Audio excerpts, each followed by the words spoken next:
Hey everyone, welcome to episode 356, Grandparents Involvement. Welcome to the Harmony in the Home podcast. I'm your host, Kelly Hutchison. I'm a counselor, a life coach, and most importantly, an imperfect mom doing this work right along with you. And my goal on our podcast is to go from chaos to calm, feel less frazzled, and have more fun within your four walls to have more harmony in your home. So today is a bit of a touchy topic, but you know I like touchy topics because I feel like sometimes taboo topics that aren't talked about become more taboo. But the more like you shine the light on it, I know it sounds so taboo. I mean, it sounds so cliche, but like if you don't talk about it, the shame just like grows and festers. And so we're going to talk about grandparents and what their roles are and what to do when they disappoint you. Because if they disappointed you on the regular when you were a kid, I can probably, if I was a betting woman and I played Vegas, I would bet money that they're going to disappoint you as an adult. I'm just saying.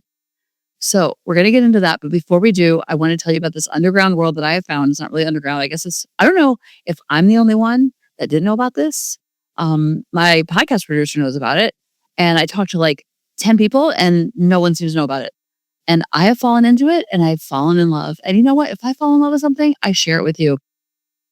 And it is called UGC. And you're like, what in the world is that? UGC stands for user generated content. I promise there's a point to this. And what it is that companies, big brands, little brands, will pay regular Joe Schmo like me and like you and your neighbor and your Rudy grandpappy. They will hire you to make 15 to 45 second, I would say on average, 15 to 45 second little videos of their product, whatever it is. It could be a serum, it could be skincare, it could be a vitamin, it could be a pickleball paddle, and they will send it to you to try and then make almost like a Consumer Reports. Remember Consumer Reports back in the day? And used to like say like, oh, this is what I like. That's Consumer Reports was like where it was at. Like if we wanted to buy a new tech gadget, everyone went to Consumer Reports. Now everybody goes to social media. And so what's happening is these big brands and little brands especially cannot keep up with the amount of content that they need to produce on the regular about their product because there's only, especially the smaller businesses, they probably have 5 to 10 on staff. And so 5 to 10 people on staff cannot be pumping out that much content. And it's the same 5 to 10 people. And so audiences are like, I've seen you. And so what they want is variety. This is the key to make videos for them. This is the best part of all of it, to post on their social media. So your friends and family never see it. And I am telling you, this has been so much fun falling into this world and realizing how much of a need there is. And I completely got started very small. And then I started watching YouTubes. I started listening to podcasts. I started to ask ChatGPT for guidance and direction. I asked my friend that does do it here locally. And I have learned so much. I did just buy a course, but I don't think you need a course. But the course is good, really good. And what I love about the course is that it goes over step by step. Well, that's part's great. But what it also does is the community, it's not like community like kumbaya, like arm in arm. It's more like here's a lead. And so they post different gigs, if you, so to speak, what they're called. There's so much need for the regular Joe Schmo because the influencers are like, number one, too expensive. And number two, they're too busy. And so they need regular Joe Schmoes. So all I'm saying is if you want to get the course, I have the course that I did that I loved. But about 2 months before I got the course, I did all of those other things because I didn't want to, I knew myself and I knew that I would get the course and get overwhelmed and shut down. So I wanted to have some type of strong base. So I don't recommend getting a course unless you have a strong base. So if this is something that sounds interesting to you, I can help you point you in the right direction without the course. And if you wanted to get the course, I can help you with that too. However, I suggest when you start to do all the things that I did, so you have some type of base knowledge before you get any type of course, whether it's the course that I did and I love, or there's, once you start searching for it, all of a sudden your algorithm will be filled with it. And hearing other people's success stories, and I'm telling you, if you've ever heard about it, if you've ever thought about it or you've never heard about it and this is your first time, think about it. And I'm planting the seed now because it will scratch so many creative itches. It's so much fun. There's so many layers to it and the learning curve is so steep. But I feel like when we're in the sense of learning, we're in the sense of like that like nervous energy is like, you just feel alive. I don't know. I just feel very alive doing it. And it's so much fun creating for different brands and like, oh, you have a serum? Oh, I'll make this. Or you have this hair thing? Okay, I'll do that. Or you have this gel you want me to try on my skin? Okay, I'll try that. So anyway, if you're interested in learning more, send me an email and I will hook you up with what like the different YouTubes. You don't even need me, actually. Just ignore me. Go to YouTube and say, how to become a UGC creator. Go to ChatGPT. Go to podcasts. Go to, oh my gosh, TikTok is filled with ideas and people who are literally just like me and just like you. And you're like, oh, this is like a thing.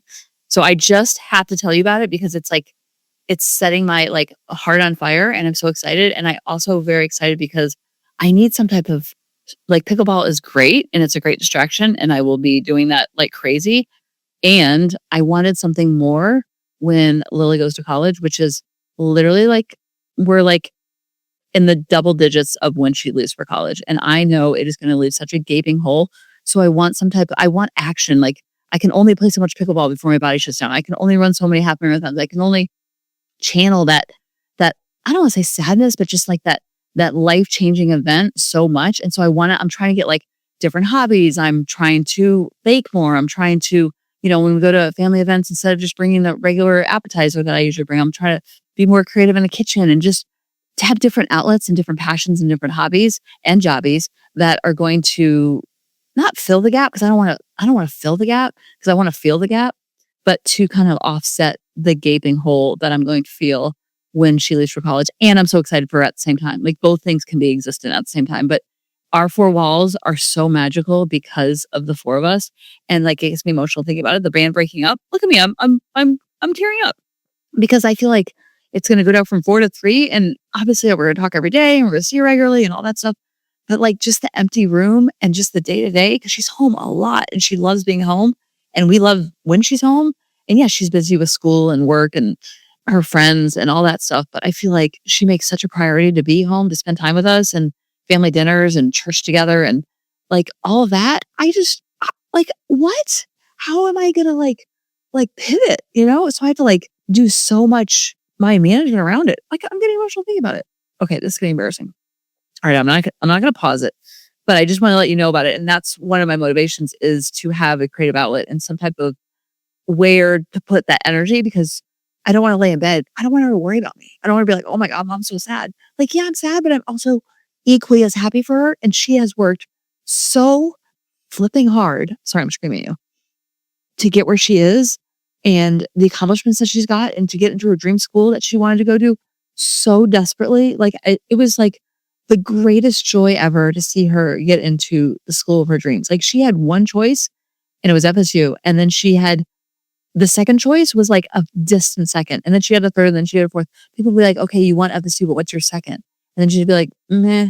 And then she would rattle them off. But it was like, oh my gosh. And if you guys haven't seen the video when she did get in, like you can just see the emotion of the pent up, like how hard she's worked for what she's gotten. It's like, it's so beautiful to see. So I'm feeling all the feels because I'm as sad as I am that she's leaving. I'm probably more happy for her that I know it doesn't sound like it right now, but I'm so flipping happy for her. I feel like she just won the lottery and like, yeah, she's going to move away winning the lottery, but like, I'm so happy for her that she won the lottery. You know what I mean? Okay. That wasn't what I was going to talk about today at all. Today, I'm going to talk about grandparents. You're like, Kelly, stop talking about yourself. Okay. You're going to think I'm really DUMB because I have been watching this guy on Instagram. I sound like a stalker. I've been watching this guy on Instagram and I was going to tell you what his name was, like how to follow him because you guys will love him. He's very vulnerable. He's very in touch with his emotions, which you don't really find in men a lot. No offense to men. But he has such a good way of articulating himself. And he went viral how many times? A couple times.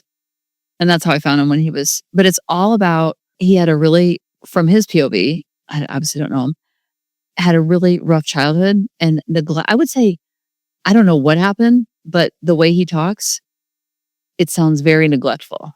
And so now he's understanding how neglectful and how like bad it was.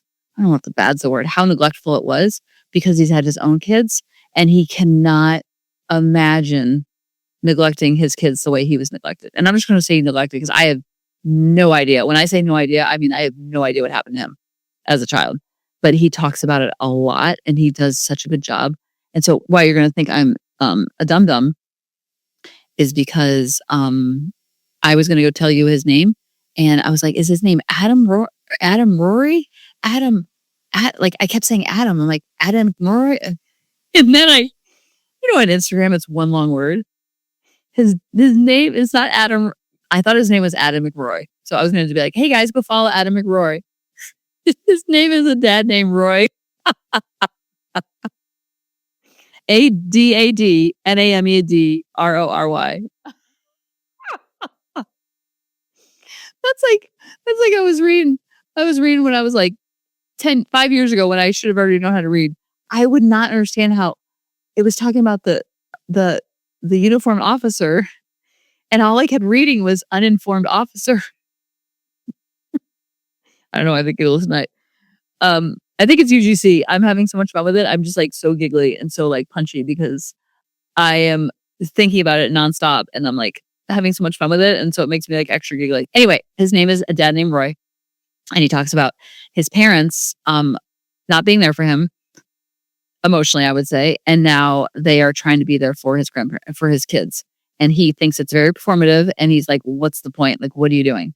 So we'll listen to it, and then, but oh my gosh, his page is so good. Like the title is like, in case my brother's wondering, and it's about how he named his son after his brother, but his brother's like off doing drugs and like living under a bridge. It sounds like, I don't know, but he's in no contact. He went viral for one that I found him on. I hope you fall in love and have kids. That's a really special one. And then another one he went viral about, he's always in his car just having like these like deep thoughts. Remember Deep Thoughts from Saturday Night Live? Okay, so you don't just have kids to see them 15 minutes a day. And that one has 1.3 million views. If you're not having kids because of your childhood, I was not a good dad and there's no getting that back. I don't know what that one's about. I know what that was like. I was not a good mom and there's no getting that back. But I feel like I've like kind of like done my due diligence. I've kind of made up for lost time. Sometimes a big kid with kids is just this. Okay. All right. I gotta stop reading. His captions are really alluring. Okay. Let you listen to the one that it says, no contact is hard when you have kids. So the context is he's talking about his parents coming over and spending time with the kids. And so because he has so much childhood pain from the relationship that he has or doesn't have with his parents, when the parents come over and try to spend time with the kids, it is so triggering for him. And he's so good about explaining it. All right, let you listen. Did you come here for a photo shoot or did you come here to see your granddaughter? I'll be real about no contact. If it was just me, done, black and white, over. But when I had kids, I thought, and people told me that you're supposed to, come on, mend it. Okay. Now I have a child who's like, oh, I want to see them. Weird. I'm then the bad guy. There's no real relationship, and I feel like it's just about like keeping it afloat or something, like even on their end, like there's no genuine care. They come over and like immediately we have like coloring stuff out, but like taking photos on the phone, and then like immediately there's this gigantic professional 8-foot long camera over my shoulder, and they're like looking at I was like, my whole body tensed up. I can't explain it. There's nothing wrong with the photo, but like, I just knew something was wrong. And like, I was like, this is wrong. I don't know what's happening here, but it's not okay. And I said, excuse me, did you come here for a photo shoot or did you come here to see your granddaughter? Have some respect. Spend some time with her, please. And it got dead silent. I usually don't like stand up. I usually don't voice. And I'm just so like standing up for my daughter now. Like who's going to give her a voice? She doesn't know what's going on. Like, we're not using her. She's a child who we can love her or not, or get out of my life. But the truth is, I felt so guilty all yesterday, all last night, still this morning. I'm like, was I too much? Was I enough? Like, it's, my daughter wants a relationship, but she doesn't know the horrors that I went through, and that's not up to her to know at this age. And I feel like I'm the bad one because I let the relationship happen in the beginning, because I let other people influence me and say, oh, kids need their grandparents. I'm so much stronger now, and now I'm paying the cost for being weak then, and now I'm still feeling guilty for it. It's like, Okay, like, wasn't that so good? And like, he's having a visceral reaction. He's obviously gone through a lot of trauma with his parents. And so all of this is bringing up all of that unhealed trauma. And there's nothing right or wrong about it. It just is what it is. And my comment, I literally I was like one of the first people to comment. I don't know why. He shows up in my feed all the time. Adam McRoy. I'm just going to call him Adam McRoy. I'm like, oh my gosh, I'm such a doofus. I say, and I feel this in the bottom of my toes. Family doesn't get a free pass to our kids. Good people get a free pass to our kids. And I am telling you, I want you to take the word mother, father, uncle, aunt, cousin, greedy, grandpappy. I want you to take that title out of the equation and just look at them as a human, that person that you're talking about, you're thinking about. And I think no contact is a very drastic thing, but there can be arm's length contact. There can be from a distance contact. There can be once a month. There can be once a week. There can be whatever it is that you're comfortable with. There could be none at all. Of course, there's different gradients to it, and there's different. It's a spectrum, so to speak. And I will just remind you that we get two chances at a parent-child relationship. The first one we don't have any say in. Okay, so how you were treated or not treated, well or not well as a child, had nothing to do with you. It had to do with them and their lack. And so we can't control that. We can only control the relationship that we have now with our current kids. And what is happening when, like, I want to tell Adam, no, his name's Adam Roy. Sorry, his name's not Adam.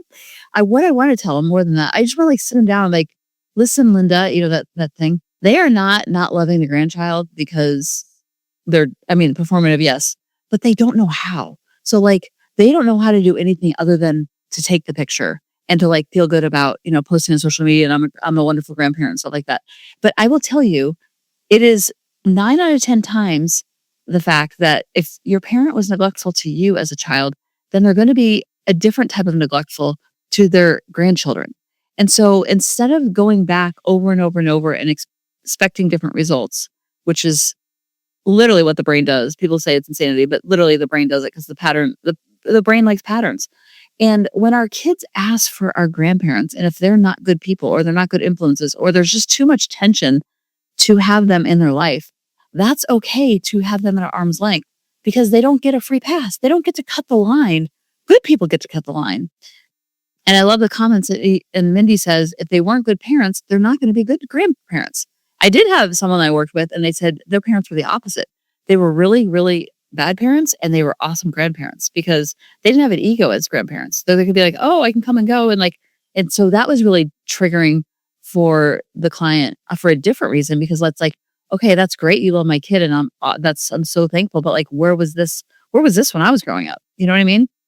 Another comment says, it's all performative to them. It's all about ego and how it looks to people. That's why there are a million photos and videos. And Michaela says, be the bad guy. You are the adult and you know who the parents really are. Yes. And if the parent, I feel like this is a good way to teach kids in a small way about boundaries. Like I didn't grow up with my grandparents and it wasn't because they weren't good people. It's because they lived in Arizona and Minnesota. So I was in Florida in an island on my own. And I didn't even know, like I just had long distance grandparents and I didn't know any different. I didn't know that like, not that I should or shouldn't be seeing them, but it just was, it was what it was. My parents never put any meaning on it because there was no meaning behind it. But a lot of times we put meaning behind it and, oh, they're asking for them. And so just because they're asking for them, it's like, oh, they're longing for their grandparent. No, they're just longing to hang out with someone who they think is in their community, in their village. But if it's too triggering for the mother or the father for that person to be around, then it's it's not going to be good for the kids because all of this tension and all this stuff happens when they're just taking a picture. And, a dad named Roy doesn't know it's not really about the picture. It's about all the other stuff that's all unresolved. And all of that comes walking through the door. And it's like, how could you take out your camera? And they're like, what are you talking about? And they're not going to have the insight to be like, oh, let's sit down and talk about this. Let me do some soul searching. Like it is what it is all day. And so that isness is what we need to accept versus like expecting them to change. Or a lot of times, this is huge. A lot of times we didn't have that parent that we wanted. And so we use our child as a pawn to get that relationship through osmosis through them. And what happens is we end up getting re-injured over and over and over and re-injuring our children because they're, not showing up for the games when they're going to say they're going to, or they're not coming up to pick them up for ice cream when they say they're going to, or disappointing or letting down the child. But what we're doing unconsciously is we're using the parents as a pawn. We're using the kids as a pawn to get that unmet need met that we didn't have as a child. And so when we know this, we're like, oh, I'm not going to do that. And so distance is okay. Let that relationship air out a little bit, but they don't get a free pass. And it's not like you have to sit down and like, this is what you did wrong and this is why it's happening. It's like, no, I'm not available. I'm too busy. It's just like, I'm not available. And you can have that conversation, but you don't always need to have that conversation because it's your side of the street. And I feel like this is a very powerful way. I feel like I'm screaming at you. This is a very powerful way to teach your kids about boundaries in a very early stage. Because if we always just let I don't want to say abuser, but if we always let the toxic person or the neglectful person or the triggering person or the porcupine person, if we always let the porcupine person in our life, then our kids are going to grow up and be like, I allow all porcupine people in my life. Even though this grandparent screams at me, or even though this grandparent lets me down and doesn't show my kids, even though, I still let porcupine in my life over and over and over and over, or they drink too much, or they smoke pot in front of me, or they smoke cigarettes when I said not to smoke cigarettes around my kids. Whatever it is, then we are teaching our kids that we're going to put up with the porcupine because it's easier to keep the peace than it is to deal with the porcupine. And dealing with the porcupine is actually very easy because you distance yourself from the porcupine and from the quills because the quills can't hurt you when they're not there. And the quills can't hurt you if they're not constantly thinking about them over and over and over and over. And you're upset about them when they're not even in your life as much as they were. So I want to hug a dad named Roy because I want to tell him this has nothing to do with you. It has always to do with them. And it's not our cross to bear to have to heal them and fix them. But he's now a parent. So he gets to go and have that and make that relationship that he wanted and couldn't have as a kid. And he can go have that with his own kids. And in that journey, he ends up reparenting himself, which is a very beautiful and healing way of parenting from that space. And you're not parenting from so much anger and resentment towards the parents that you didn't have or that you wanted. But we do not want to use our kids as a pawn to get that unmet need filled through someone who can't fill it because we end up re-injuring ourselves and we end up injuring our kids from the get-go and not teaching them about boundaries. So when they ask about grandparents, we can't be around grandpa. Grandpa drinks too much. We can't be around grandma. I told grandma not to smoke around you and she smoked around you. So that was a boundary. And when you make boundaries with people, you have to hold the boundary. And that's not healthy. That's not safe. You can get a very childlike version of what's going on, or just they're busy. Grandma can't come over and watch your game, but I can. What position do you think you're going to play today? That's how simple it is. We don't have to make it all this like meaning, like they want their grandparents, they're longing for their grandparents, and I'm keeping their grandparents away. They're going to be okay because they have a village, and they have a village of people free of porcupines and free of quills. And keep the porcupines out of your life. And then most importantly, keep the porcupines out of your kid's life, because when you have a porcupine in your life, that quill hurts you. And then it ends up poisoning your child because you're all interconnected. That family system all gets impacted by that one quill. So know this, do this, love this, make boundaries, enforce the boundaries, and you'll have much more harmony in the home. I love you guys. I'll talk to you next week. Bye-bye. Hey mamas, thanks for listening. If you had any ahas, clicks, or those lightning bolt moments while listening, you have to check out my free parenting bootcamp, where we take all of this to the next level and we try to create even more awakenings for ourselves so that we can connect more with our kids and never yell at them again. You can sign up at www.coachingkelly.com. And if you really want to fill up my love cup, send me an email of what your aha was, what your click was, what was that lightning bolt moment while you were listening. I want nothing more in life than for you to have harmony in your home and to learn how to be an imperfect mom like me which allows your kids to be imperfect too, each and every day. Thanks for listening.